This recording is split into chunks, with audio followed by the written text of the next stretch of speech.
사연에 들어가기 전 구독과 좋아요로 응원해 주시고 들으신 후 감정을 댓글로 공유해 주세요. 기다림 없는 맛은 가짜다. 할매, 요새는 다들 속성 발효로 만드는데 왜 이렇게 고집을? 닥쳐라. 시간을 속이는 놈은 사람도 속인다. 경상북도 안동 외곽 500년 종가의 고택 뒤편 언덕. 해가 막 뜨기 시작하는 새벽 5시, 박술래는 이미 장독대 앞에 서 있었다. 300여 개의 장독이 빼곡히 늘어선 이곳은 그녀의 전쟁터이자 성역이었다. 술래는 낡은 수건으로 장독 하나하나를 정성스럽게 닦았다. 허리는 구부정하고 손마디는 굵었지만 그 손길만큼은 부드러웠다. 마치 자식을 어루만지듯. 아니, 어쩌면 자식보다 더 애틋하게. 15번, 2년 숙성. 아직 멀었네. 술래는 장독 뚜껑을 열고 코를 가까이 가져갔다. 깊이 들이마셨다. 발효된 콩의 깊은 향, 소금의 짠기, 그리고 시간이 만들어낸 오묘한 감칠맛의 조화. 하지만 아직이었다. 아직 그녀가 원하는 완벽한 장맛은 아니었다. 3년은 더 기다려야겠어. 그녀는 뚜껑을 다시 덮고 다음 장독으로 옮겼다. 이 작업은 매일 반복되었다. 300여 개의 장독을 하나하나 확인하고 상태를 점검하고 기록하는 일. 누가 봐도 비효율적이고 시대착오적인 방식이었다. 하지만 술래에게는 이것이 전부였다. 500년 종가의 마지막 며느리로서 시댁의 전통을 지켜야 한다는 사명감. 그리고 무엇보다 이 장만만큼은 절대 타협할 수 없다는 장인의 자존심. 고택은 한눈에 봐도 세월의 무게를 견디고 있었다. 기와는 군데군데 깨져 있었고 담장은 허물어져 있었다. 대청마루의 나무는 삐걱거렸고 벽지는 누렇게 발해 있었다. 할매, 집 좀 고치지 그래요. 이러다 무너지겠어요. 동네 사람들이 지나가며 한마디씩 했다. 하지만 술래는 고개를 저었다. 이 집이 500년을 버텼는데 내가 죽을 때까지야 버티겠지. 돈이 없어서가 아니었다. 술래의 간장은 전국적으로 소문이 나 있었다. 주문이 밀려 있었고 값도 비쌌다.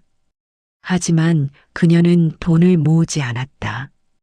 번 돈은 대부분 장 담그는 재료 구입과 고택 유지비로 나갔다. 돈 벌자고 장 담그는 게 아니야. 맛을 지키려고 담그는 거지. 술래의 철학은 확고했다. 대량 생산, 효율성, 수익성. 그녀에게는 아무 의미 없는 단어들이었다. 오직 제대로 된 맛만이 중요했다. 마당 한쪽에는 작은 판자집이 있었다. 술래가 손수 지은 작업장이었다. 그곳에는 콩을 삶는 가마솥, 메주를 뜨는 발, 소금을 보관하는 항아리들이 있었다. 술래는 작업장으로 들어가 메주를 확인했다. 지난달에 뜬 메주가 천장에 주렁주렁 매달려 있었다. 지프로 엮어 말리는 전통 방식이었다. 아직 덜 말랐네. 일주일은 더. 그녀의 눈은 정확했다. 수십 년간 메주를 다뤄온 경험이 축적되어 있었다. 손으로 만져보지 않아도 눈으로만 봐도 건조 상태를 알 수 있었다. 마당으로 다시 나온 술래는 우물가로 갔다. 고택에는 지하수가 나오는 오래된 우물이 있었다. 이 물로 장을 담갔다. 수돗물이 아닌 우물물. 그것도 술래의 고집 중 하나였다. 물이 달라지면 맛도 달라진다. 두레박으로 물을 길어 올렸다. 차가운 지하수가 햇빛에 반짝였다. 술래는 바가지로 물을 떠서 마셨다. 목구멍을 타고 내려가는 시원한 감촉. 이 물이 있으니 장맛도 살지. 술래는 만족스러운 표정으로 고개를 끄덕였다. 해가 완전히 떠올랐다. 마을이 깨어나기 시작했다. 멀리서 닭 우는 소리, 개 짖는 소리, 트랙터 지나가는 소리가 들렸다. 술래는 대청마루에 앉아 숨을 고르며 마을을 내려다봤다. 한때는 20여 가구가 모여 살던 마을이었다. 하지만 지금은 5집밖에 남지 않았다. 젊은이들은 모두 도시로 떠났고 노인들만 남았다. 다들 떠나도 나는 여기 있을 거야. 술래는 중얼거렸다. 이곳은 그녀가 시집 온 곳이었다. 남편과 함께 살았던 곳이었다. 비록 남편은 15년 전에 세상을 떠났지만 이 고택 곳곳에 그의 흔적이 남아 있었다. 대청마루에 앉아 있으니 옛 기억들이 떠올랐다.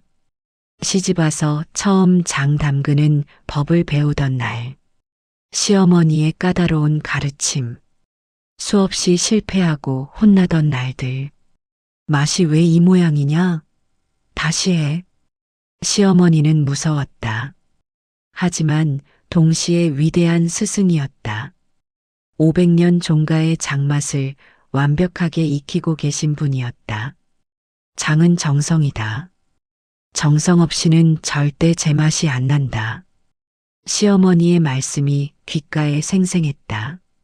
술래는 그 가르침을 평생 지켜왔다. 아니, 지키려고 애썼다. 남편도 좋은 사람이었다. 과묵했지만 따뜻했다. 농사일을 하며 아내의 장 담그는 일을 묵묵히 도왔다. 콩을 삶을 때 불을 떼주고 메주를 뜰 때 힘든 일을 대신해주고. 당신, 내가 담근 장 맛있지? 그럼. 세상에서 제일 맛있어. 남편의 대답은 항상 똑같았다. 하지만 그 말 한마디가 술래에게는 큰 힘이 되었다. 하지만 자식은 없었다. 술래의 가슴 한쪽에 늘 자리한 아픔이었다. 병원에 가봤지만 원인을 알 수 없었다. 그냥 인연이 없는 거라고 받아들이라고 했다. 시댁에서는 양자를 드리라고 권했다. 하지만 남편이 반대했다. 괜찮아. 우리 둘이 잘 살면 되지. 남편의 말에 술래는 눈물을 흘렸다. 고마우면서도 미안했다. 그렇게 세월이 흘렀다.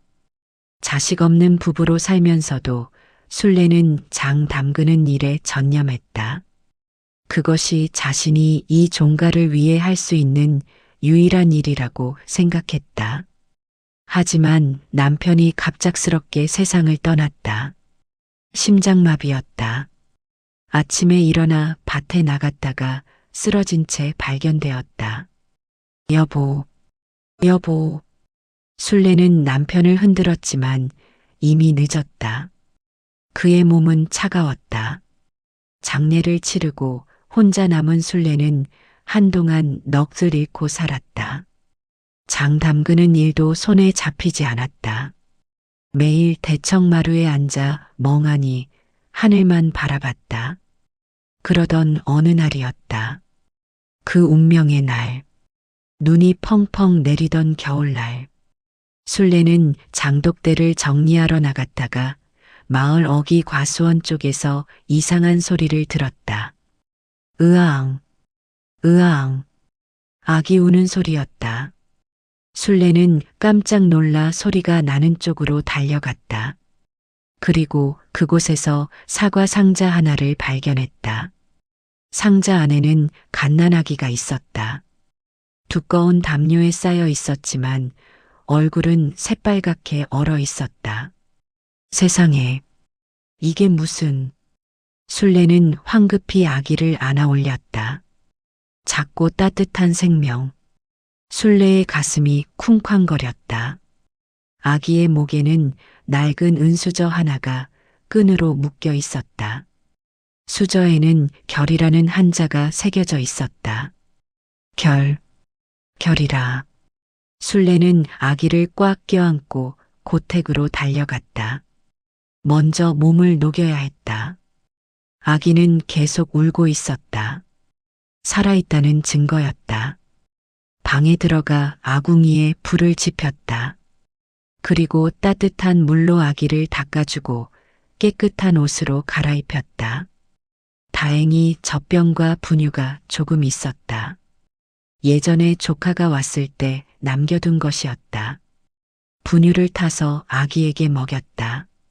아기는 허겁지겁 젖병을 빨았다. 얼마나 배가 고팠을까. 잘 먹네. 잘 먹어. 술래는 눈물을 흘리며 아기를 바라봤다. 이 아이는 누구일까? 왜 이런 곳에 버려진 걸까? 하지만 동시에 이상한 확신이 들었다. 이 아이는 우연이 아니라고. 남편이 하늘에서 보낸 선물이라고. 여보, 당신이 보낸 거지? 우리 자식이 없어서 외로워하는 나한테. 술래는 중얼거렸다. 비합리적인 생각이었지만 그녀는 믿고 싶었다. 그날 밤 술래는 아기를 품에 안고 잠들었다. 오랜만에 느끼는 따뜻함이었다. 살아있는 생명의 온기. 다음 날 아침 술래는 경찰에 신고했다. 유기된 아이를 발견했다고. 경찰이 조사를 했지만 아무런 단서도 찾지 못했다. CCTV도 없는 시골 마을이었다. 누가 왜 아기를 버렸는지 알 수 없었다. 할머니, 아이를 복지시설에 맡기셔야 할 것 같습니다. 경찰의 말에 술래는 고개를 저었다. 아니요. 내가 키우겠습니다. 하지만 할머니 나이가 어때서요? 아이 하나 키울 수는 있어요. 술래의 결심은 확고했다. 경찰은 더 이상 말리지 않았다. 그렇게 술래는 아기를 정식으로 입양했다. 서류를 작성하고 호적에 올리고 이름을 지어주었다. 한결같이 곱게 살라고 한결이다. 그리고 자신의 성까지 붙여줬다. 박한결. 그렇게 아이는 술래의 아들이 되었다. 마을 사람들은 수군거렸다. 저 나이에 무슨 애를 키운다고. 자식도 없는 주제에. 나중에 후회할 텐데. 하지만 술래는 개의치 않았다. 세상 누가 뭐래도 이 아이는 자신의 아들이었다. 그날부터 술래의 삶은 완전히 바뀌었다. 장 담그는 일과 함께 아이를 키우는 일이 추가되었다. 힘들었지만 행복했다. 아기는 무럭무럭 자랐다. 건강했고 밝았다. 술래는 아이를 보며 매일 감사했다. 한결아, 잘 자라라. 할매가 잘 키워줄게. 그리고 27년이 흘렀다. 그 아기는 이제 청년이 되었다. 그날은 유난히 눈이 많이 내렸다. 27년 전 그 겨울. 술래는 남편이 세상을 떠난 지 석 달째 되던 날이었다. 여전히 슬픔에서 벗어나지 못한 채 기계적으로 장독대를 관리하고 있었다. 여보, 나 혼자 어떻게 살아? 중얼거리며 눈을 치우던 술래는 문득 이상한 소리를 들었다. 처음에는 바람 소리인 줄 알았다. 하지만 아니었다. 분명 아기 우는 소리였다. 뭐지? 술래는 빗자루를 내려놓고 귀를 기울였다. 소리는 마을 어기 과수원 쪽에서 들려왔다. 그곳은 폐과수원이었다. 10년 전 주인이 떠난 후 방치된 곳이었다. 으앙, 으앙. 소리가 점점 약해지고 있었다. 술래는 직감적으로 심상치 않음을 느꼈다.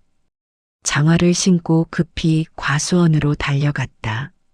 눈은 무릎까지 쌓여 있었다. 숨이 차올랐지만 멈출 수 없었다. 아기 소리가 계속 들렸다. 과수원 입구, 낡은 창고 옆에 사과 상자 하나가 놓여 있었다.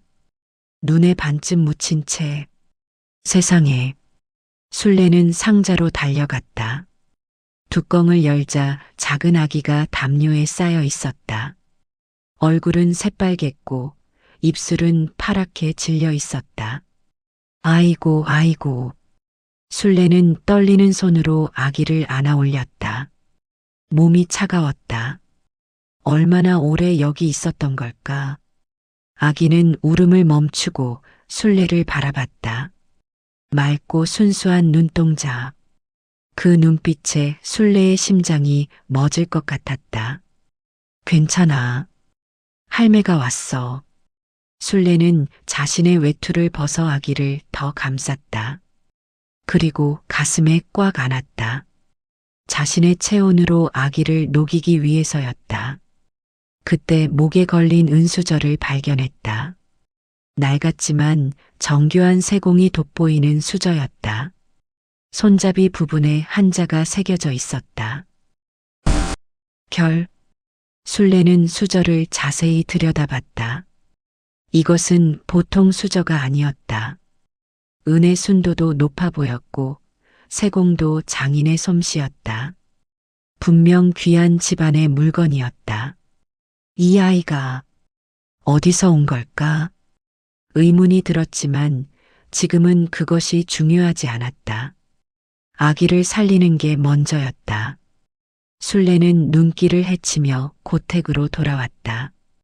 숨이 턱까지 찼지만 아기를 꽉 안고 놓지 않았다. 방에 들어가자마자 아궁이에 불을 지폈다. 장작을 아낌없이 넣었다. 방이 빨리 따뜻해져야 했다. 아기의 옷을 벗겼다. 축축하게 젖어 있었다. 기저귀도 젖어 있었다. 얼마나 오래 방치되었던 걸까? 이런. 술래는 따뜻한 물을 데워 아기를 닦아줬다. 조심스럽게, 부드럽게. 아기는 따뜻한 물에 닿자 조금 안정되는 것 같았다. 깨끗한 수건으로 물기를 닦고 예전에 조카가 입던 옷을 입혔다. 크긴 했지만 없는 것보다 나았다. 그리고 분유를 탔다. 다행히 유통기한이 지나지 않았다. 젖병에 담아 아기에게 물렸다. 아기는 처음에는 빨지 않았다. 하지만 술래가 입술에 분유를 조금 묻혀주자 본능적으로 빨기 시작했다. 그래. 잘 먹어. 많이 먹어. 술래는 눈물을 흘렸다. 왜 우는지 자신도 몰랐다. 슬픔인지, 안도인지, 기쁨인지.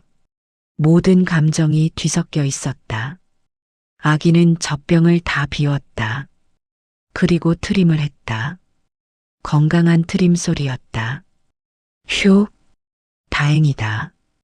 술래는 아기를 품에 안고 이불을 덮었다. 아기는 금세 잠들었다. 평화로운 얼굴이었다. 술래는 잠든 아기를 보며 생각했다. 이 아이는 누구일까? 왜 이런 곳에 버려진 걸까? 부모는 누구일까?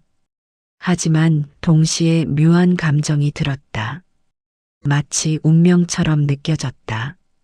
남편이 떠나고 혼자 남은 자신에게 하늘이 보낸 선물 같았다. 여보, 이 아이 당신이 보낸 거지? 술래는 중얼거렸다.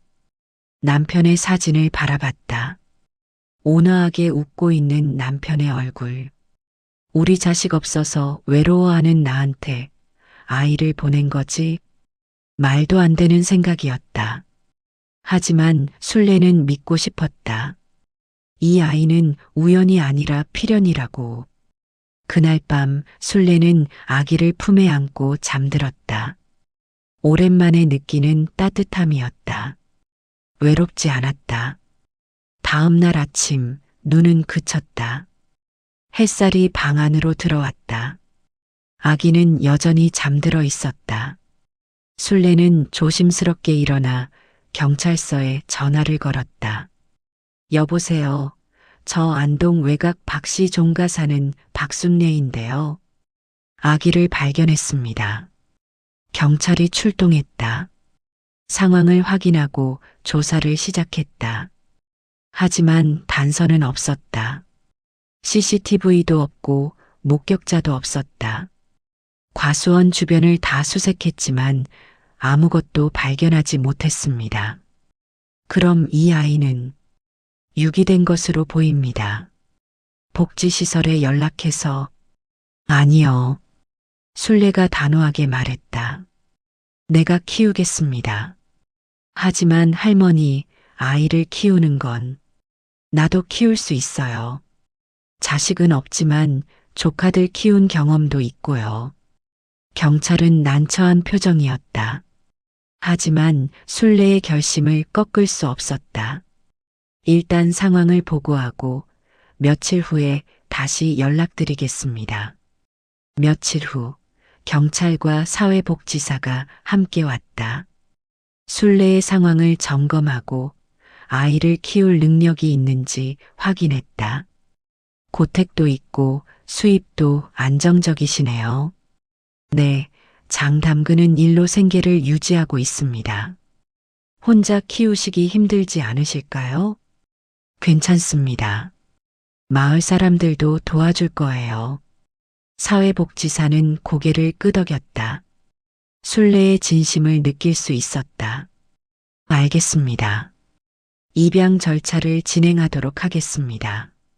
그렇게 순례는 정식으로 아기를 입양했다. 서류를 작성하고 가족관계 등록부에 올렸다. 이름을 지어야 했다. 순례는 며칠간 고민했다. 어떤 이름이 좋을까? 그러다 문득 목에 걸려있던 은수저의 글자가 떠올랐다. 결, 한결. 한결같이 곱게 살라고 한결이 마음에 들었다. 그리고 자신의 성을 붙여줬다. 박한결. 한결아, 잘 자라라. 할매가 잘 키워줄 테니까. 순례는 아기를 안고 속삭였다. 아기는 방긋 웃는 것 같았다. 마을 사람들은 수군거렸다. 박씨 종갓집 며느리가 미쳤나 봐. 저 나이에 애를 키운다고? 나중에 후회할 텐데. 하지만 순례는 신경 쓰지 않았다. 이 아이는 자신의 운명이었다. 하늘이 준 선물이었다. 그날부터 순례의 삶은 완전히 바뀌었다. 새벽에 일어나 장독대를 돌보고 아기를 돌보고 밥을 하고 빨래를 하고 쉴 틈이 없었다. 하지만 행복했다. 외롭지 않았다. 아기의 웃음소리가 고택에 울려 퍼졌다. 500년 된 이 집에 다시 생기가 돌기 시작했다. 한결아, 할매랑 오래오래 살자. 순례는 매일 아기에게 속삭였다. 그리고 아기는 방긋 웃으며 대답하는 것 같았다. 박씨 종갓집 며느리가 미쳤어. 저 나이에 주워온 애를 키운다고? 나중에 후회할 게 뻔한데. 마을 사람들의 수군거림은 계속됐다. 순례가 장을 보러 마을 구멍가게에 갈 때마다 사람들은 힐끔힐끔 쳐다보며 뒷담화를 했다. 할매, 그의 복지시설에 맡기지 그래요? 가게 주인 아주머니가 조심스럽게 물었다. 왜요? 내가 못 키울 것 같아요? 아니, 그게 아니라 할매 나이가 어때서요? 건강한데.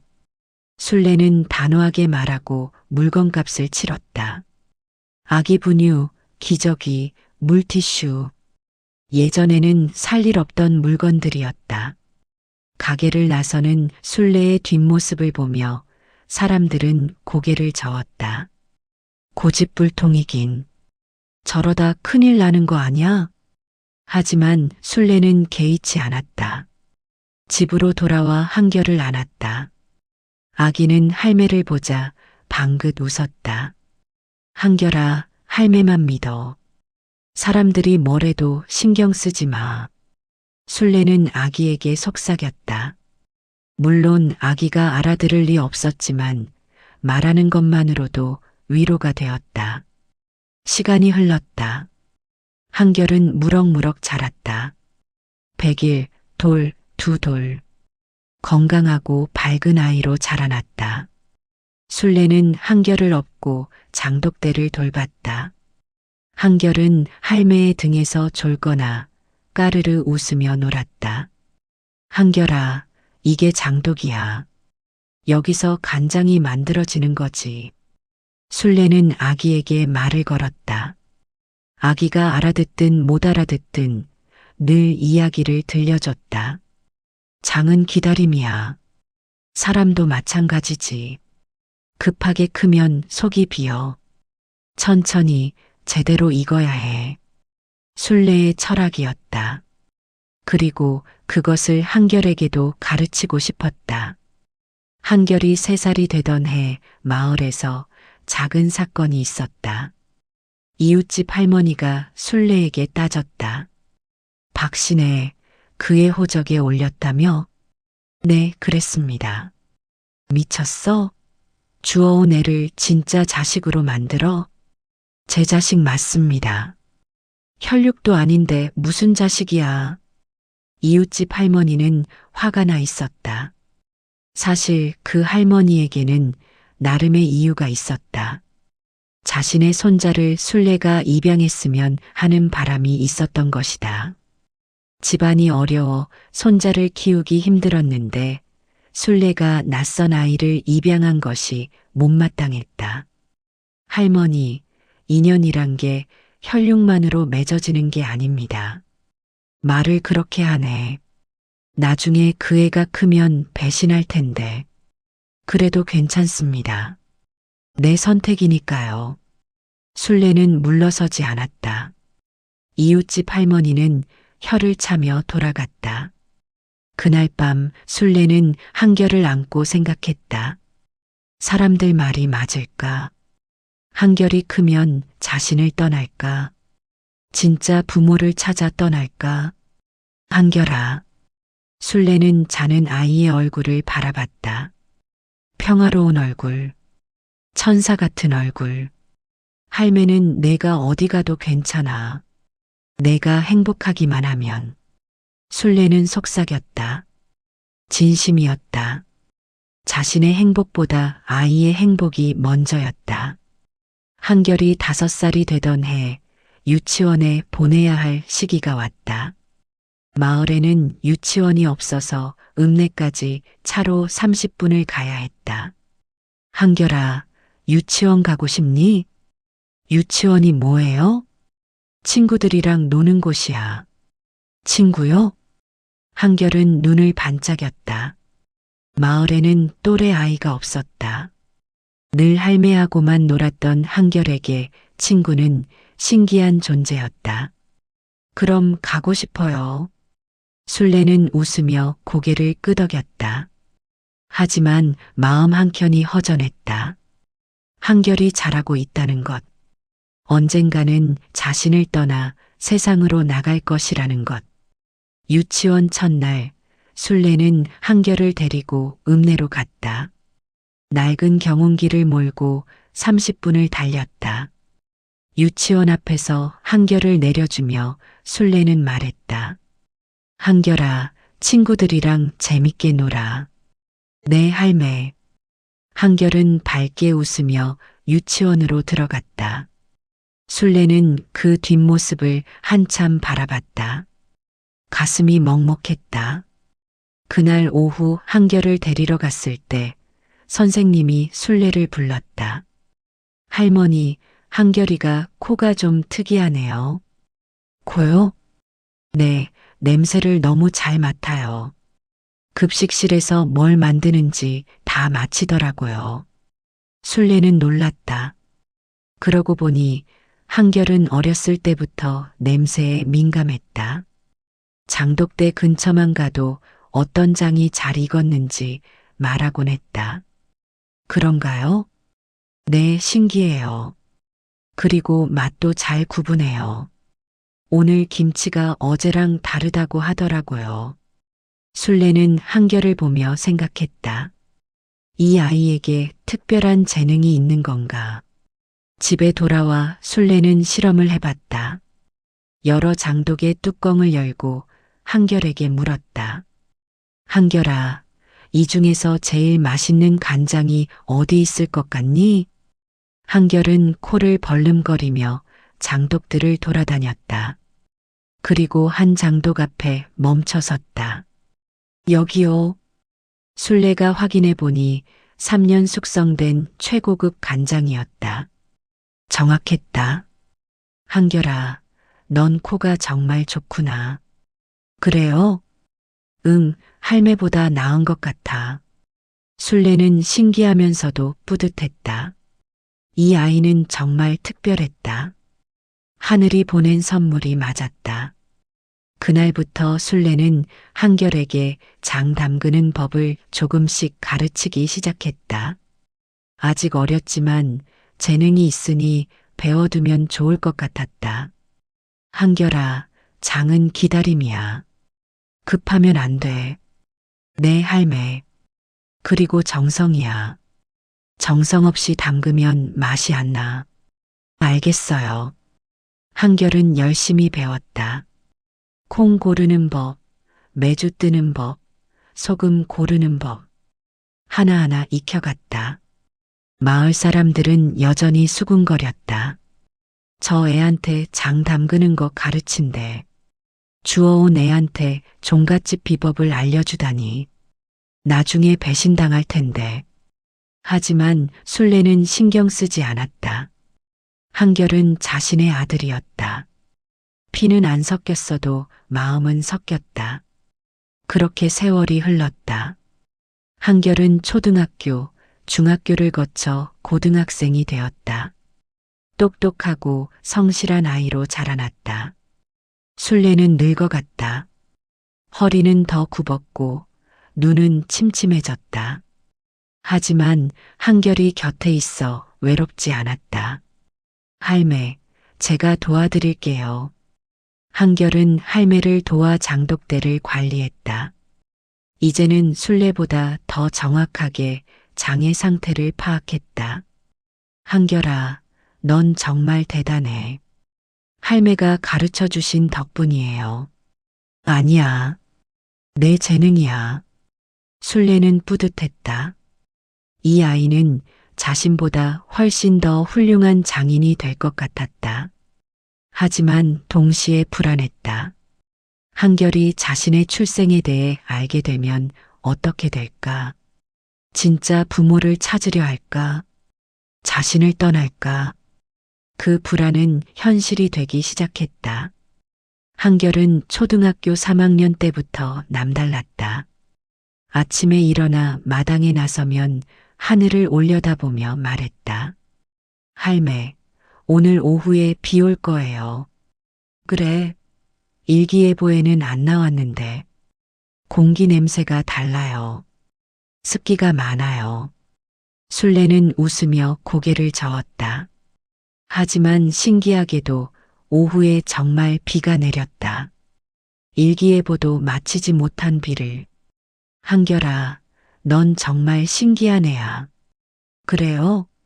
그냥 냄새로 알 수 있는데요. 한결에게는 당연한 일이었다. 냄새로 세상을 읽는 것. 다른 사람들은 못하는 건가 싶을 정도로 자연스러웠다. 학교에서도 한결의 특별함은 드러났다. 급식실을 지나가면 오늘 메뉴를 정확히 맞췄다. 오늘 카레예요. 그것도 돼지고기 카레. 한결아, 넌 어떻게 알아?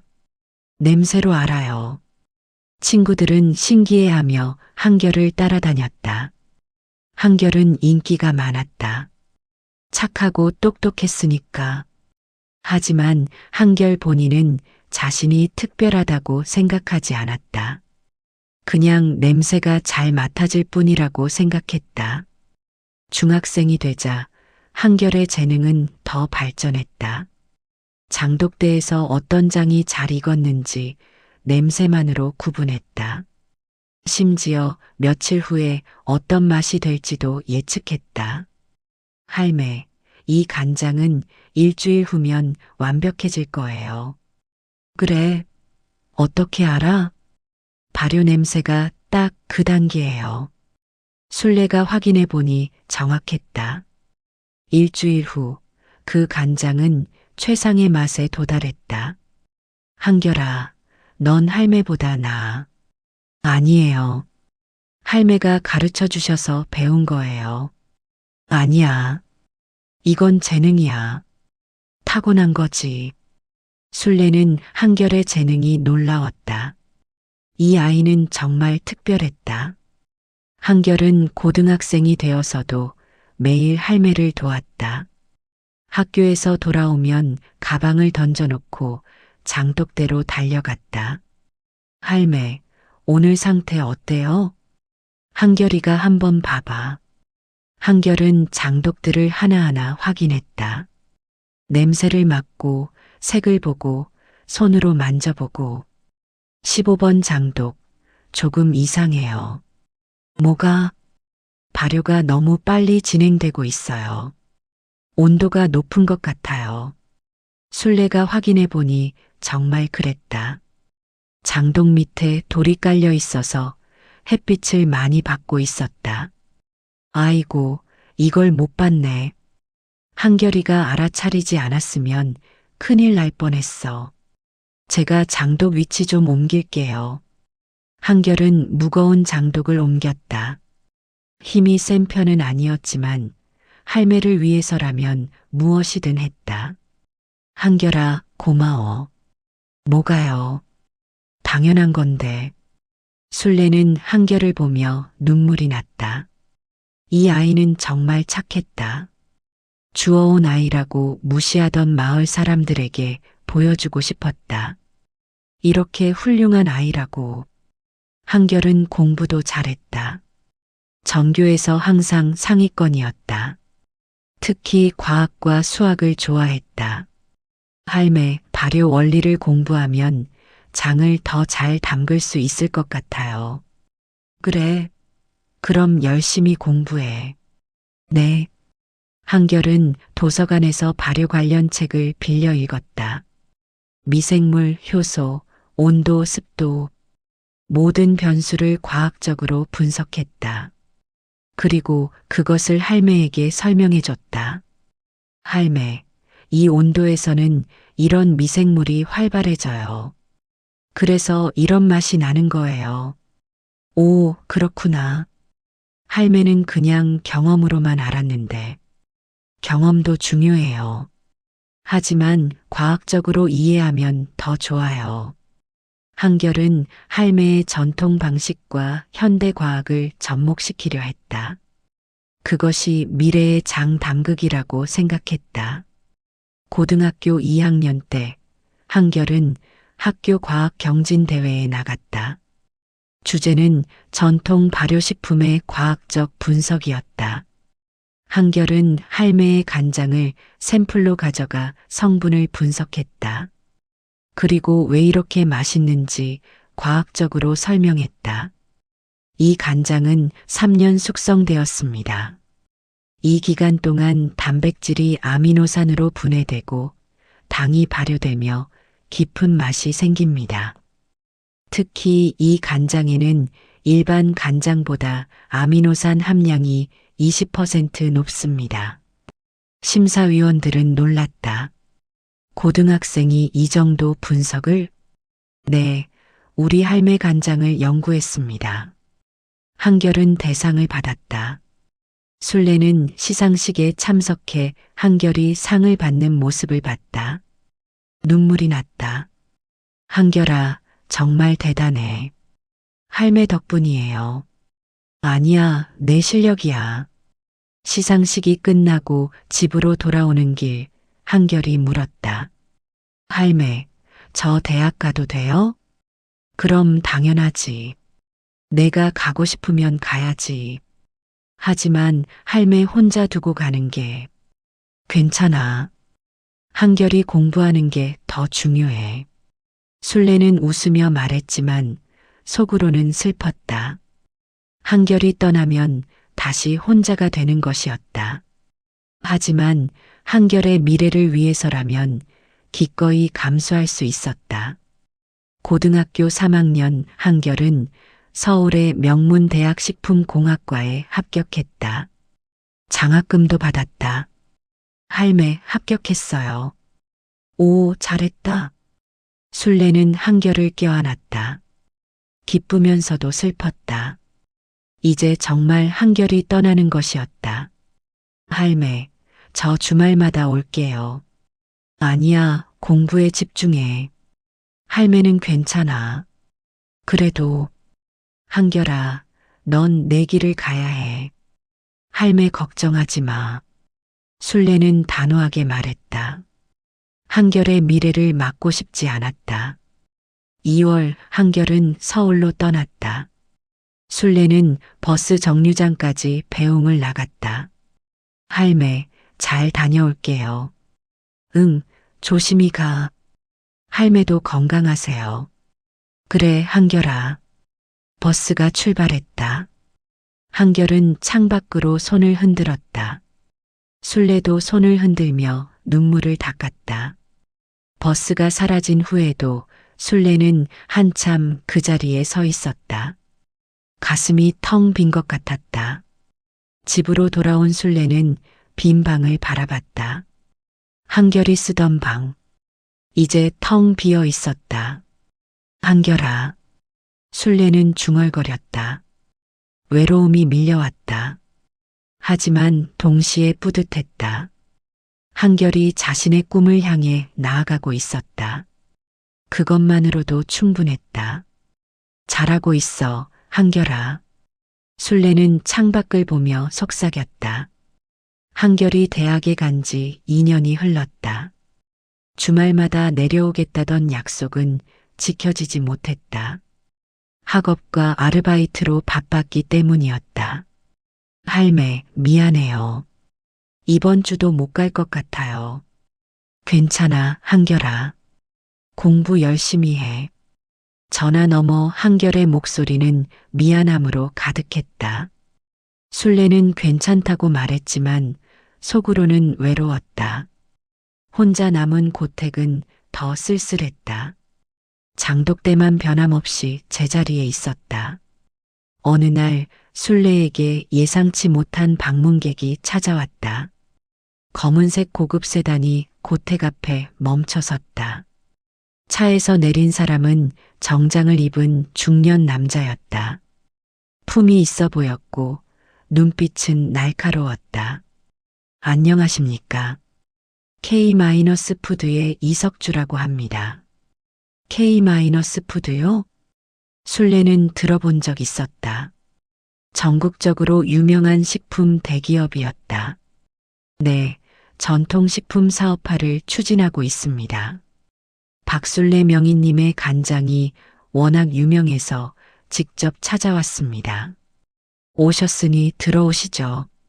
술래는 대청마루로 안내했다. 이석주는 고택을 둘러보며 감탄했다.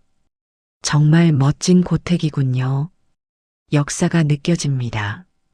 500년 됐습니다. 500년이요? 대단하십니다. 이석주는 진심으로 감탄하는 것 같았다. 술래는 차를 내왔다. 간장 좀 맛보고 싶습니다. 그러시죠. 술래는 3년 숙성된 간장을 작은 종지에 담아내왔다. 이석주는 조심스럽게 맛을 봤다. 순간 그의 얼굴이 변했다. 놀라움, 감동, 그리고 뭔가 복잡한 감정이 섞여 있었다. 이건 맛이 어떻습니까? 놀랍습니다. 제가 먹어본 간장 중 최고입니다. 이석주의 목소리에는 진심이 담겨 있었다. 감사합니다. 명희님, 저희와 함께 사업을 하실 생각 없으십니까? 사업요? 네, 이 간장을 전국에, 아니 세계에 알리고 싶습니다. 술래는 고개를 저었다. 전 대량 생산은 안 합니다. 왜 그러십니까? 맛이 달라지니까요. 빨리 만들면 제 맛이 안 나요. 이석주는 고개를 끄덕였다. 이해합니다. 하지만 명희님의 방식을 그대로 유지하면서도 규모를 키울 수 있습니다. 어떻게요? 명희님께서 직접 관리하시되 저희가 시설과 인력을 지원하는 겁니다.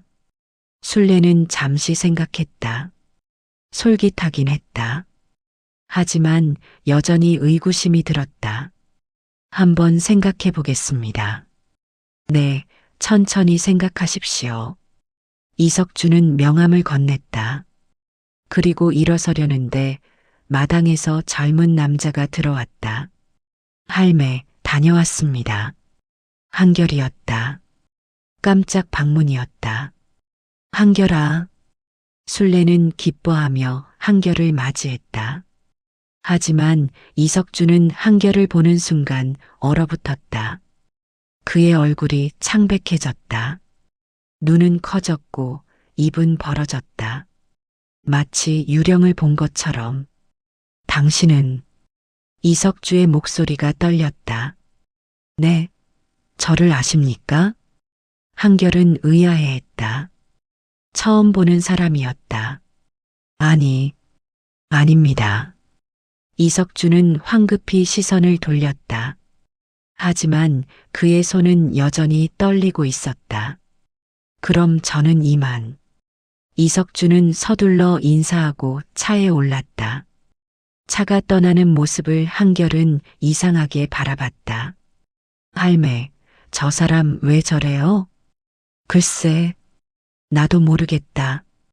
하지만 술래도 이상함을 느꼈다.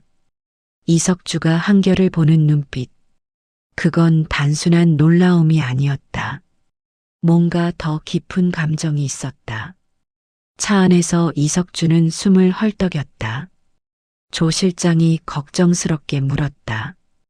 회장님, 괜찮으십니까?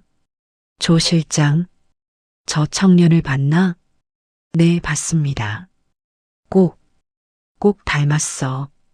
누구를요? 내 아들. 내가 잃어버린 아들.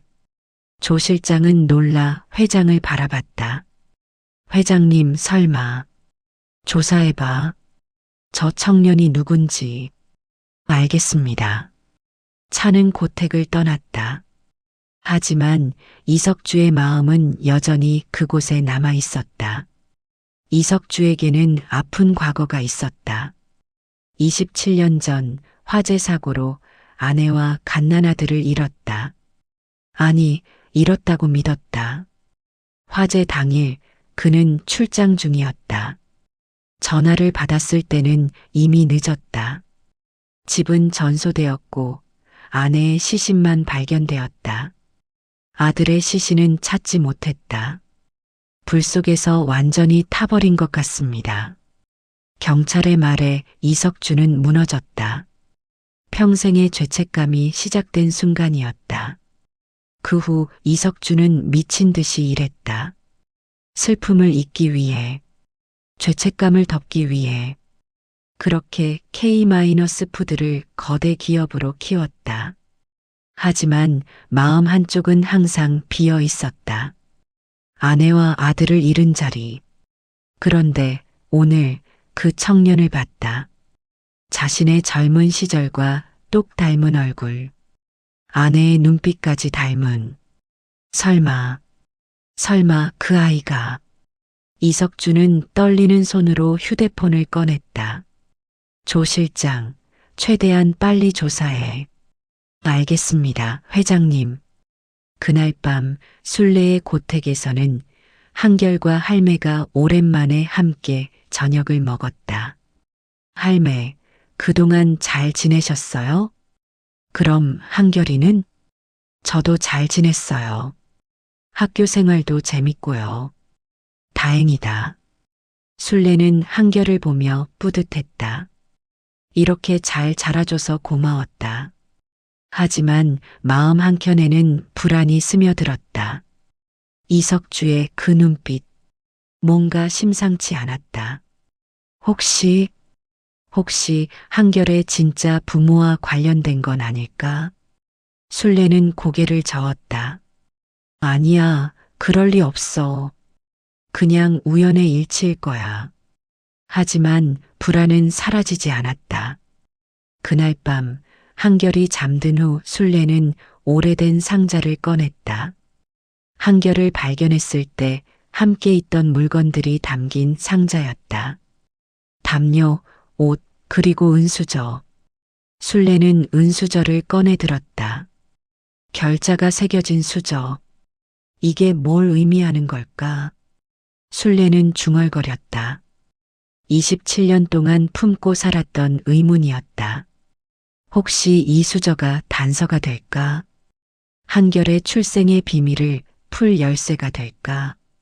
술래는 수저를 다시 상자에 넣었다. 그리고 깊은 한숨을 쉬었다. 제발, 제발 아무 일도 없게 해주세요. 술래는 기도했다. 한결을 잃고 싶지 않았다. 이 아이는 자신의 전부였다. 하지만 운명의 톱니바퀴는 이미 돌아가기 시작했다. 6챕터부터 이어서 써드릴까요? 끝까지 작성해줘. 후 234제이 막 발효되는 갈등 계속. 일주일 후 조 실장이 이석주의 사무실로 보고서를 들고 들어왔다. 표정이 심각했다. 회장님, 조사 결과가 나왔습니다. 말해봐. 이석주는 의자에서 일어나 창밖을 바라봤다. 서울 시내가 한눈에 내려다 보였지만 그의 눈에는 아무것도 들어오지 않았다. 박한결, 현재 27세, 서울대 식품공학과 재학 중입니다. 계속해. 27년 전 안동의 한 과수원에서 발견되었습니다. 당시 갓난아기였고 사과 상자 안에 있었다고 합니다. 이석주의 손이 떨렸다. 27년 전 화재가 난 바로 그날. 발견 장소가 어디지? 안동입니다. 회장님 댁에서 자동차로 약 40분 거리입니다. 이석주는 눈을 감았다. 화재 당일 자신의 집은 서울이 아니라 안동 외곽의 별장이었다. 조용한 곳에서 쉬려고 가족과 함께 내려갔었다. 더 있나? 네. 발견 당시 아이의 목에 은수저가 걸려 있었다고 합니다. 은수저? 이석주는 돌아섰다. 조 실장이 서류에서 사진 한 장을 꺼냈다. 경찰 기록에 남아있던 사진입니다. 사진 속 은수저를 본 순간 이석주는 주저앉았다. 다리에 힘이 풀렸다. 이건 결자가 새겨진 수저. 자신의 집안 대대로 내려오던 가보였다. 장남이 태어나면 목에 걸어주는 전통이 있었다. 회장님, 조 실장이 급히 달려와 이석주를 부축했다. 물 좀. 물을 마신 이석주는 간신히 정신을 차렸다. 하지만 손은 여전히 떨렸다. 조 실장, 저 아이가 내 아들이야. 회장님, 하지만 확실하지. 확실해. 저 수저는 우리 집안의 가보야. 세상에 하나밖에 없어. 이석주는 서류를 다시 들여다봤다. 박한결. 27년간 자신이 죽었다고 믿었던 아들. 어떻게 살아있었던 거지. 그날 밤 이석주는 27년 전의 기억을 되짚었다. 화재 당일 아내 연희는 아기와 함께 별장에 있었다. 이석주는 급한 일로 서울로 올라가야 했다. 여보, 미안해. 내일 아침에 다시 내려올게. 괜찮아요. 아기랑 잘 있을게요. 그것이 아내와의 마지막 대화였다. 그날 밤 11시 화재가 발생했다. 원인은 노후된 전기 배선이었다. 별장은 목조 건물이라 순식간에 불길에 휩싸였다. 소방차가 도착했을 때는 이미 늦었다. 건물은 반쯤 무너져 있었다. 안에 사람이 있습니다. 아내와 아기가. 이석주는 불길 속으로 뛰어들려 했지만 소방관들이 막았다. 위험합니다. 저희가 구조하겠습니다. 하지만 구조는 실패했다. 아내의 시신만 발견되었다. 아기는 어디에도 없었다. 불 속에서 완전히 타버린 것으로 추정됩니다. 경찰의 말에 이석주는 무너졌다. 하지만 지금 생각해보니 이상한 점이 있었다. 아내의 시신이 발견된 위치가 뒷문 근처였다는 것. 마치 밖으로 나가려던 것처럼. 혹시 연희가 아이를 먼저 밖으로 내보낸 건 아닐까? 이석주는 추측했다. 아내는 불길에 갇혔지만 마지막 순간 아기만이라도 살리려고 뒷문으로 밀어낸 것일지도 몰랐다. 뒷문 밖은 작은 숲이었고 그 너머에 과수원이 있었다. 아내가 아기를 상자에 넣어 그쪽으로 보냈다면 가능한 일이었다. 연희, 당신이 우리 아들을 살린 거였구나. 이석주는 눈물을 흘렸다. 27년 만에 흘리는 눈물이었다. 다음 날 이석주는 다시 순례의 고택을 찾았다. 이번에는 혼자였다. 또 오셨습니까? 순례는 놀라며 맞이했다. 네, 할 말이 있어서요. 들어오시죠. 대청마루에 앉은 이석주는 한참 말을 꺼내지 못했다. 어떻게 시작해야 할지 몰랐다. 저, 한결이라는 청년 말입니다. 네. 혹시 한결이가 입양된 아이인가요? 순례의 얼굴이 굳었다. 이 질문이 나올 줄 알았다. 하지만 막상 듣으니 가슴이 철렁했다. 왜 그런 걸 물으십니까? 혹시 발견 당시 은수저를 가지고 있지 않았나요? 순례는 더 이상 숨길 수 없다는 걸 알았다. 어떻게 아십니까? 그 수저가 제 집안의 갑오입니다. 순간 순례의 세계가 무너졌다. 예감은 맞았다. 이 사람이 한결의 진짜 아버지였다. 그럼 한결이가 제 아들입니다. 27년 전 화재로 잃어버렸다고 생각했던 이석주는 떨리는 목소리로 당시 상황을 설명했다. 화재, 아내의 죽음, 아기의 실종. 순례는 말없이 들었다. 가슴이 찢어지는 것 같았다. 명희님, 부탁입니다. 제 아들을 돌려주십시오. 돌려달라니요. 제가 키워야 할 아이를 명희님께서 27년간 키워주셨습니다. 정말 감사합니다. 하지만 이제는 제가 아버지로서 책임을 져야 합니다. 순례는 고개를 떨구었다. 눈물이 뚝뚝 떨어졌다. 한결이는 제 아들입니다. 혈육이 아니지 않습니까? 혈육은 아니지만 27년을 함께 살았습니다. 제가 키웠습니다. 알고 있습니다. 그래서 더욱 감사드립니다. 하지만 한결이에게는 진짜 아버지를 알 권리가 있습니다. 이석주의 말이 맞았다. 순례도 알고 있었다. 하지만 인정하고 싶지 않았다. 시간을 주십시오. 제가 한결이한테 말하겠습니다. 알겠습니다. 하지만 너무 오래 걸리지 않았으면 합니다. 이석주는 일어섰다. 순례는 그를 배웅하지 못했다. 주저앉아 울고 있었다. 그날 밤 순례는 잠을 이루지 못했다. 어떻게 한결에게 말해야 할까? 어떻게 설명해야 할까? 일주일 후 한결이 다시 내려왔다. 순례는 결심을 했다. 이제 말해야 했다. 한결아, 할 말이 있어. 네, 할매. 너 내 진짜 부모를 알고 싶니? 한결은 놀라 순례를 바라봤다. 무슨 말씀이세요? 너는 내가 낳은 아들이 아니야. 순례는 27년 전 그날의 이야기를 들려줬다.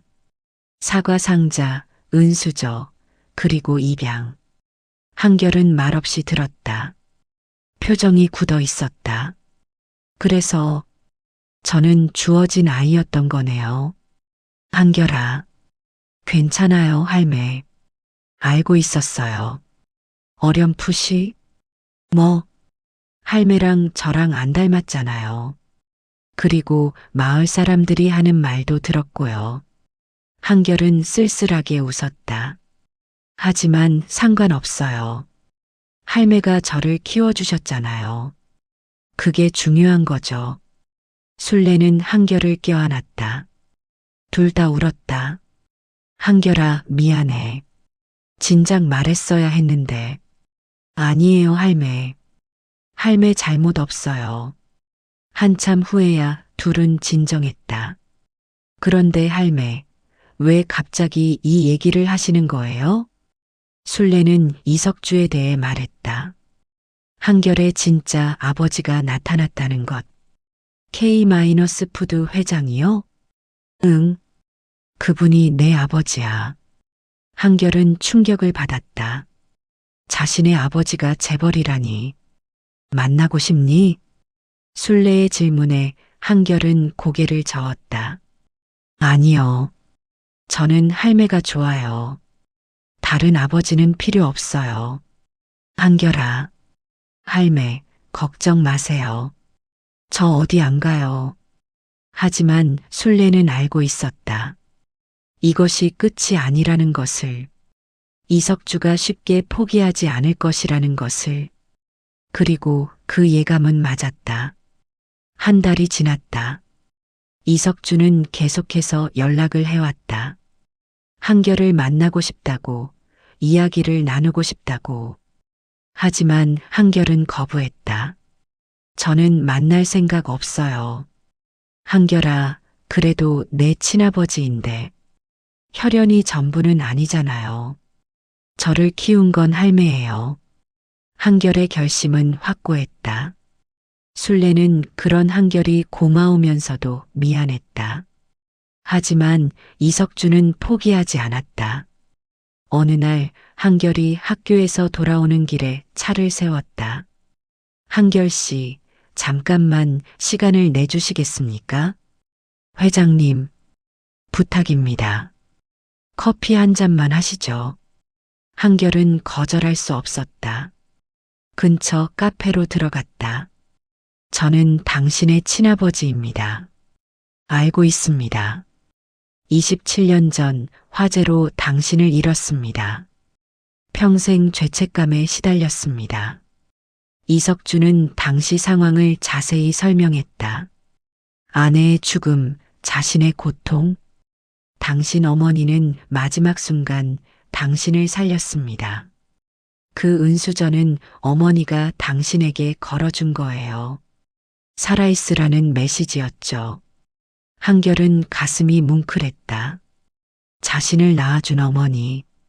한 번도 본 적 없는 사람이지만 자신을 위해 목숨을 바쳤다는 것. 회장님의 말씀은 이해합니다. 하지만 저는 할매와 살고 싶어요. 한결 씨, 당신에게는 더 큰 미래가 있습니다. 무슨 말씀이세요? K-푸드의 후계자가 되십시오. 제 모든 것을 물려드리겠습니다. 한결은 고개를 저었다.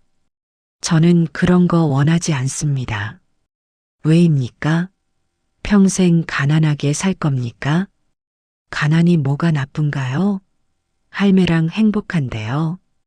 이석주는 답답했다. 하지만 동시에 대견했다. 이 아이는 물질에 흔들리지 않았다. 알겠습니다. 천천히 생각하십시오. 하지만 며칠 후 상황이 바뀌었다. 순례가 쓰러진 것이었다. 할매. 한결이 학교에서 급히 내려왔다. 술래는 병원에 입원해 있었다.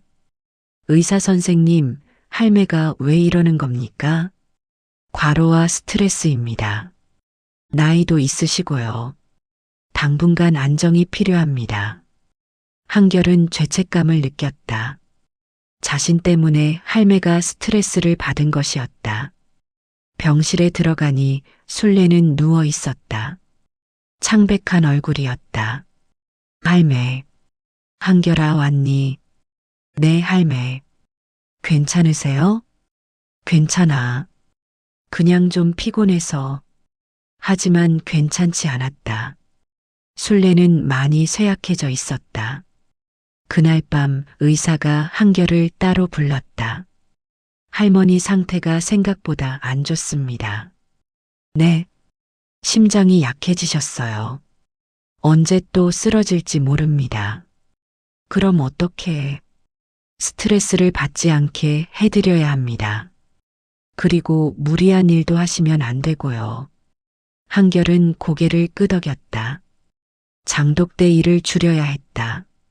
하지만 할매가 그걸 받아들일까? 일주일 후 술래는 퇴원했다. 하지만 예전 같지 않았다. 기운이 없었고 쉽게 피로해했다. 한결은 학교를 휴학하고 할매를 돌보기로 했다. 한결아, 학교는 어떡하고? 괜찮아요, 할매. 나중에 다시 가면 돼요. 미안하구나. 미안하긴요. 할매가 저 키워주셨잖아요. 한결은 할매를 돌보며 장독대 일도 도맡아 했다. 하지만 혼자서는 벅찼다. 300여 개의 장독을 관리하는 것은 쉬운 일이 아니었다. 그러던 어느 날 이석주가 다시 찾아왔다. 한결 씨, 제가 도와드리겠습니다. 회장님, 인력을 보내드리겠습니다. 장독대 관리를 도와줄 사람들입니다. 한결은 고마웠지만 동시에 부담스러웠다. 대가가 있으시겠죠? 없습니다. 그냥 제 아들을 돕고 싶을 뿐입니다. 저는 아직 회장님의 아들이라고 생각하지 않습니다. 알고 있습니다. 하지만 혈연은 부정할 수 없습니다. 이석주는 정말로 인력을 보냈다. 젊은 직원 3명이 내려와 장독대 관리를 도왔다. 한결은 복잡한 심정이었다. 도움은 고마웠지만 점점 이석주에게 빚을 지는 것 같았다. 그리고 결정적인 사건이 터졌다. 고택을 노리는 부동산 투기꾼들이 나타난 것이었다. 이 땅을 팔 생각 없으십니까? 없습니다. 술래는 단호하게 거절했다. 할머니, 5억 드리겠습니다. 안 팝니다. 10억은 어떻습니까? 얼마를 줘도 안 팝니다. 투기꾼들은 포기하지 않았다. 계속해서 찾아와 압박했다. 할머니, 이 땅은 곧 개발 지역이 됩니다. 그럼 보상금도 못 받으실 거예요. 상관없습니다. 고집 부리시면 손해입니다. 하지만 술래는 물러서지 않았다. 이곳은 500년 종가의 터전이었다. 팔 수 없었다. 그러던 어느 날 술래가 다시 쓰러졌다. 이번에는 더 심각했다. 할매, 한결이 급히 병원으로 데려갔다. 의사는 심각한 표정이었다. 이번에는 정말 위험합니다. 심장이 많이 약해졌어요. 수술은요? 할 수 있습니다. 하지만 비용이 얼마나 드는데요? 2천만 원 정도입니다. 한결은 절망했다. 그런 돈이 어디 있나? 저축한 돈은 100만 원밖에 없었다. 그때 이석주가 나타났다. 제가 내겠습니다. 회장님, 한결 씨, 이건 인간적인 도움입니다. 명희님을 살려야죠. 하지만 조건 없습니다. 그냥 받으십시오. 한결은 고개를 숙였다. 받을 수밖에 없었다. 할매의 목숨이 달린 일이었다. 수술은 성공적이었다. 순례는 회복했다. 하지만 몸은 많이 약해져 있었다. 한결아, 내 할매, 미안하구나. 할매가 짐만 되는 것 같아. 무슨 말씀을 그렇게 하세요? 한결아, 너, 내 아버지한테 가는 게 나을 것 같구나. 할매, 무슨 소리예요? 순례는 눈물을 흘렸다. 할매는 이제 늙었어. 너를 제대로 돌볼 수도 없고, 내 아버지는 부자야. 너한테 더 나은 미래를 줄 수 있어.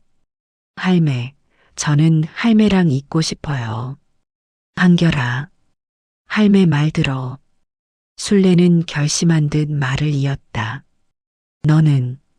너는 내 아들이 아니야. 그냥 주워온 자식일 뿐이야.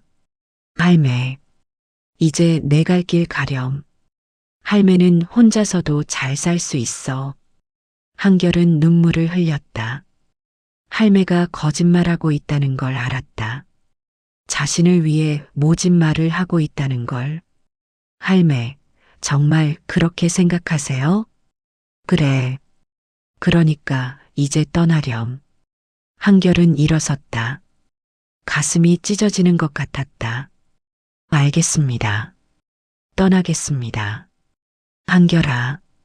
하지만 할매, 제가 성공하면 다시 올게요. 그때는 할매를 제대로 모실 수 있도록. 한결은 병실을 나갔다. 순례는 한결의 뒷모습을 보며 오열했다.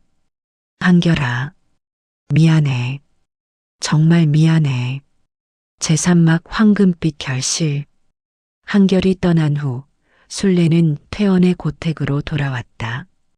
빈집은 너무 고요했다. 한결의 방은 텅 비어 있었다. 한결아. 순례는 매일 한결의 이름을 불렀다. 대답은 없었다. 당연했다. 한결은 서울로 떠났으니까. 한결은 이석주를 찾아갔다. 회장님, 제가 K-푸드에서 일하고 싶습니다. 정말인가? 네. 하지만 조건이 있습니다. 말해보게. 제 실력으로 인정받고 싶습니다. 회장님 아들이라서가 아니라 제 능력으로요. 이석주는 미소 지었다. 좋아. 그렇게 하지. 한결은 K-푸드 말단 직원으로 시작했다. 아무도 그가 회장의 아들이라는 걸 몰랐다. 하지만 한결의 능력은 곧 드러났다. 식품 개발팀에서 그는 놀라운 재능을 보였다. 절대 미각과 후각으로 제품의 문제점을 정확히 찾아냈다. 이 소스, 소금 농도가 0.2% 높습니다. 뭐, 어떻게 알아? 맛으로 알 수 있습니다. 실제로 측정해 보니 정확했다. 사람들은 한결을 천재라고 불렀다. 1년 만에 한결은 과장으로 승진했다. 2년 만에 차장, 3년 만에 부장이 되었다. 이석주는 한결을 지켜보며 뿌듯했다. 아들이 이렇게 훌륭할 줄 몰랐다. 하지만 한결은 여전히 이석주를 아버지라고 부르지 않았다. 회장님이라고만 불렀다. 한결, 아버지라고 불러도 되는데 아직은 아닙니다. 왜? 제가 아직 자격이 안 된다고 생각합니다. 이석주는 이해했다. 한결은 자신의 방식으로 아버지를 인정하고 싶어 하는 것이었다. 한편 순례는 고택에서 혼자 버티고 있었다. 하지만 점점 힘들어졌다. 몸은 약해지고 시력도 나빠졌다. 장독대 관리가 버거워졌다. 한결아, 내가 있었으면. 순례는 매일 한결을 그리워했다. 게다가 부동산 투기꾼들의 압박이 거세졌다. 할머니, 이제 그만 파십시오. 여기 곧 개발됩니다. 안 팝니다. 고집 부리시면 강제 수용당합니다. 그래도 안 팝니다. 순례는 끝까지 버텼다. 하지만 외로웠다. 한결이 너무 보고 싶었다. 어느 날 순례는 편지를 썼다.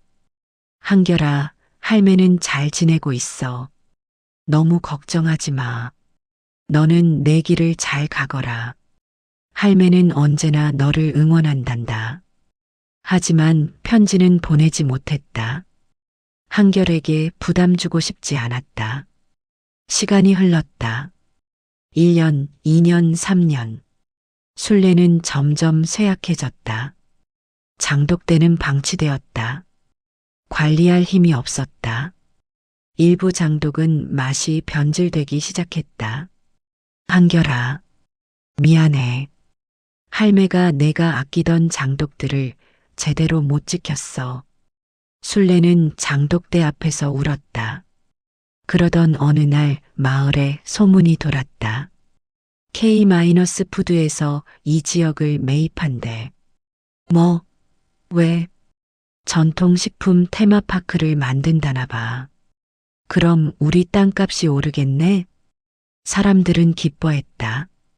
하지만 순례는 불안했다. K-푸드라면 이석주의 회사. 한결도 그곳에 있을 텐데. 며칠 후 정말로 K-푸드 직원들이 마을을 찾아왔다. 박순례 명의님 댁이 어디입니까? 저기 고택입니다. 직원들이 고택으로 왔다. 순례는 불안한 마음으로 맞이했다. 명의님, 저희 K-푸드에서 이 지역을 매입하려고 합니다. 제 땅도요? 네. 하지만 명의님께는 특별 제안을 드리고 싶습니다. 무슨 제안입니까? 고택은 그대로 보존하고 명의님의 장 담그는 방식을 테마파크의 핵심 콘텐츠로 만들고 싶습니다. 순례는 놀랐다. 그게 무슨... 그리고 이 프로젝트를 총괄할 사람이 직접 설명하겠다고 합니다. 누군데요? 전략기획본부장 박한결 상무입니다. 순례의 심장이 멎는 것 같았다. 한결. 5년 만에 듣는 이름. 한결이가. 네, 내일 오신다고 합니다. 순례는 그날 밤 잠을 이루지 못했다. 한결을 만난다. 5년 만에. 다음 날 오후 검은색 세단이 고택 앞에 멈췄다. 차에서 내린 사람은 정장을 말끔하게 차려입은 한결이었다. 5년의 세월이 그를 완전히 바꿔놓았다. 더 이상 수줍은 청년이 아니었다. 당당하고 세련된 비즈니스맨이었다. 할매. 하지만 순례를 보는 순간 한결의 눈에는 눈물이 고였다. 한결아. 순례도 울고 있었다. 5년 만에 보는 한결. 많이 컸다. 훌륭해졌다. 할매, 잘 계셨어요? 그래. 너는? 네, 잘 지냈습니다. 두 사람은 한참 서로를 바라봤다. 할 말이 많았지만 어디서부터 시작해야 할지 몰랐다. 들어오렴. 네. 대청마루에 앉은 한결은 주변을 둘러봤다. 고택은 더 낡아 있었다. 장독대도 예전 같지 않았다. 할매, 여기 상태가... 응. 할매가 늙어서 제대로 관리를 못했어. 괜찮아요. 제가 이제 도와드릴게요. 한결은 프로젝트를 설명했다. K-푸드가 이 지역을 전통식품 테마파크로 만들 계획. 그리고 그 중심에 순례의 고택과 장 담그는 기술을 두겠다는 것. 할매의 전통 방식을 그대로 보존하면서 더 많은 사람들에게 알리고 싶습니다. 한결아. 그리고 할매. 이건 제 개인적인 부탁입니다. 한결은 무릎을 꿇었다. 제가 5년 전에 떠나서 죄송합니다. 할매를 혼자 두고 가서 죄송합니다. 아니야, 한결아. 할매가 너를 내쫓은 거잖아. 아닙니다. 할매는 저를 위해 그러신 거 알아요. 두 사람은 껴안고 울었다. 5년간 쌓인 그리움과 미안함이 한꺼번에 쏟아졌다. 한결아, 잘 컸구나. 할매 덕분입니다. 한참 후에야 둘은 진정했다. 그래서 할매, 이 프로젝트에 동의해 주시겠어요? 그래, 하자. 한결이가 하는 일이니까. 감사합니다, 할매. 그날부터 프로젝트가 시작되었다. K-푸드는 고택 주변 땅을 매입하고 대규모 시설을 짓기 시작했다. 하지만 고택과 장독대는 원형 그대로 보존했다. 그리고 순례의 전통 방식을 그대로 이어갔다. 한결은 주말마다 내려와 할매를 도왔다. 함께 장독대를 돌보고 함께 장을 담갔다. 한결아, 내가 있으니 옛날 같구나. 네, 할매. 이제 제가 계속 함께 할게요. 한결은 회사에서도 인정받았다. 전통식품 프로젝트가 대성공을 거두며 K-푸드는 세계적인 브랜드로 발돋움했다. 이석주도 한결을 정식 후계자로 인정했다. 한결, 이제 부회장으로 승진하게. 감사합니다, 회장님. 그리고 이제 아버지라고 불러줄 수 있니? 한결은 잠시 침묵했다가 대답했다. 네, 아버지. 이석주는 눈물을 흘렸다. 5년을 기다린 한마디였다. 고맙다, 아들아. 하지만 한결은 조건을 걸었다. 아버지, 하지만 저에게는 2명의 부모님이 있습니다. 무슨 뜻이니? 낳아주신 아버지, 그리고 키워주신 할매. 두 분 다 제 부모님입니다. 이석주는 고개를 끄덕였다. 당연하지. 명희님은 나에게도 은인이시다. 그날 밤 이석주는 순례를 찾아갔다. 명희님, 감사합니다. 뭐가요? 제 아들을 이렇게 훌륭하게 키워주셔서요. 저야말로 감사하죠. 한결이 덕분에 외롭지 않게 살았으니까요. 두 사람은 웃으며 차를 마셨다. 적이 아니라 동지가 된 기분이었다. 명희님, 앞으로 한결이를 함께 지켜봐 주십시오. 그럼요. 제 아들인데요. 이석주는 고개를 끄덕였다. 네, 우리 아들입니다. 챕터 10. 만월 아래의 약속. 2년 후 가을. 전통식품 테마파크 한결마을이 정식으로 개장했다. 전국에서 사람들이 몰려들었다. 순례의 장 담그는 시연, 전통 음식 체험, 한옥스테이. 모든 것이 대성공이었다. 개장식 날 밤 보름달이 떴다. 순례, 한결, 이석주, 세 사람은 장독대 앞에 모였다. 할매, 이거 보세요. 한결이 한 장독의 뚜껑을 열었다. 안에서 황금빛 간장이 빛났다. 5년 숙성 간장입니다. 할매와 제가 함께 담근 거예요. 순례는 간장을 조금 맛봤다. 눈을 감았다. 완벽한 맛이었다. 한결아, 정말 잘 익었구나. 네, 할매.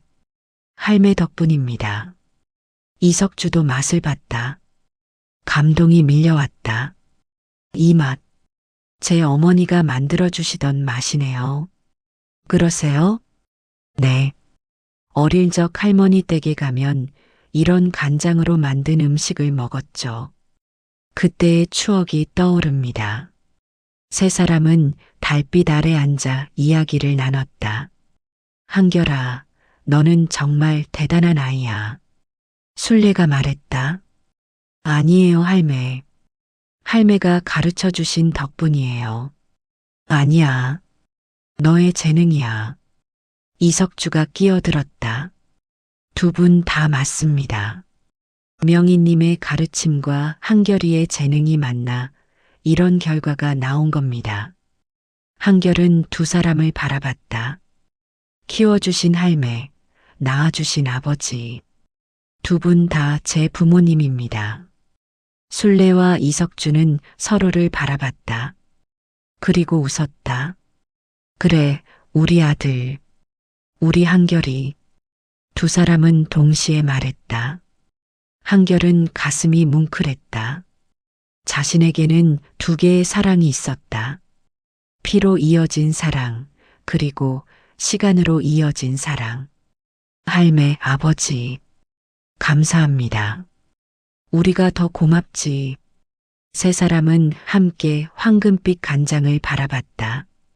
보름달 아래 빛나는 간장은 마치 기적처럼 아름다웠다.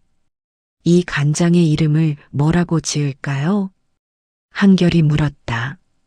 결의장은 어떨까? 순례가 제안했다. 결, 인연의 결. 그래, 너의 이름이기도 하고 우리를 이어준 인연이기도 하니까.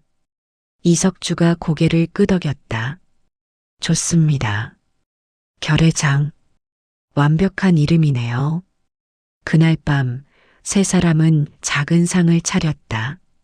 결의장으로 만든 간장 계란밥. 소박하지만 맛있는 음식이었다. 맛있다. 정말 맛있네요. 이게 바로 진짜 맛이지.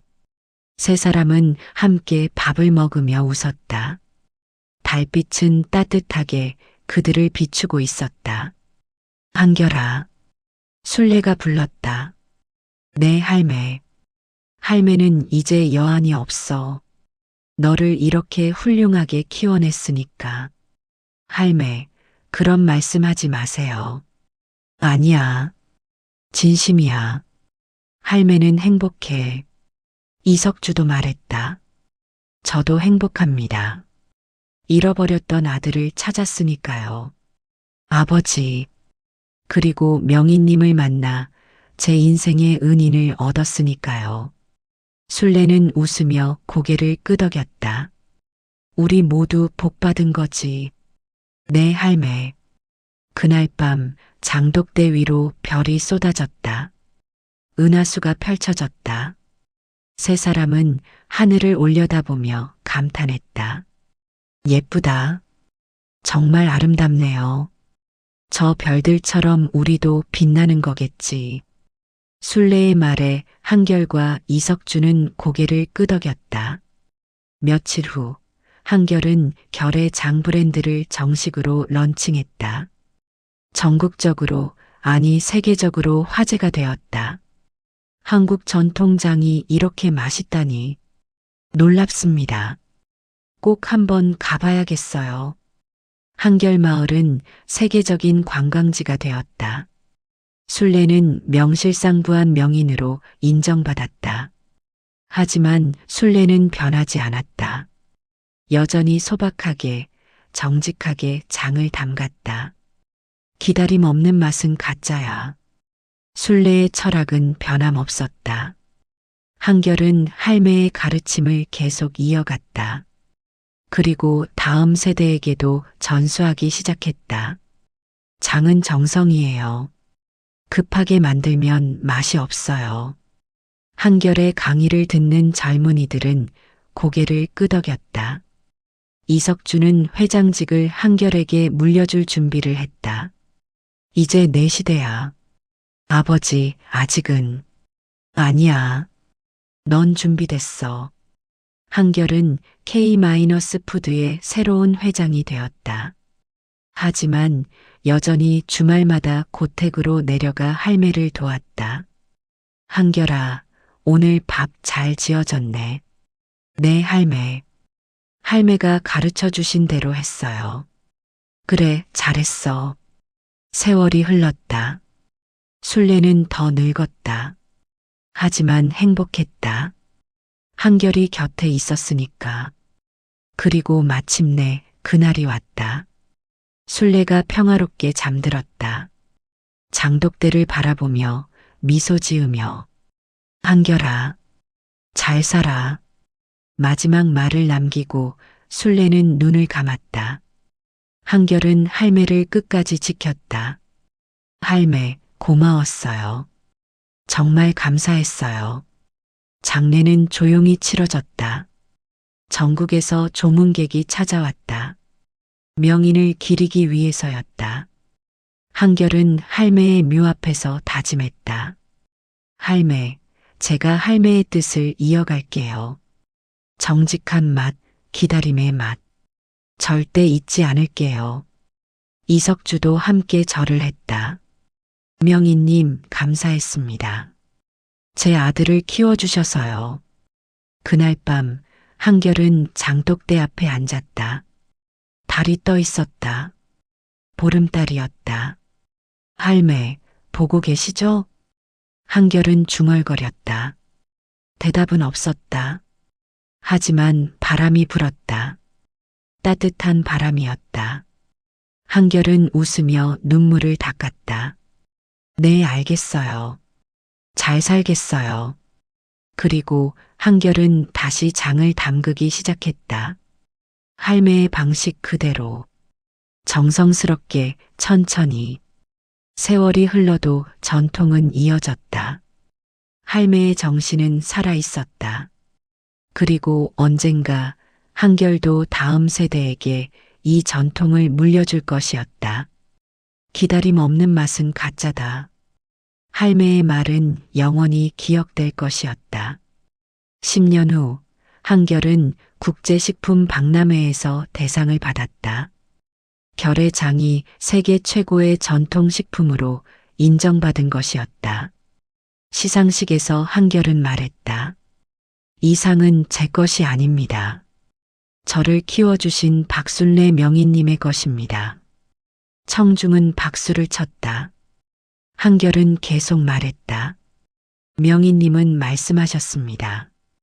기다림 없는 맛은 가짜다라고. 저는 그 가르침을 평생 잊지 않을 것입니다. 그날 밤 한결은 고택으로 돌아왔다. 장독대는 여전히 제자리에 있었다. 할매, 저 상 받았어요. 한결은 중얼거렸다. 바람이 불었다. 따뜻한 바람이었다. 한결은 미소 지었다. 할매가 듣고 있다는 걸 알았다.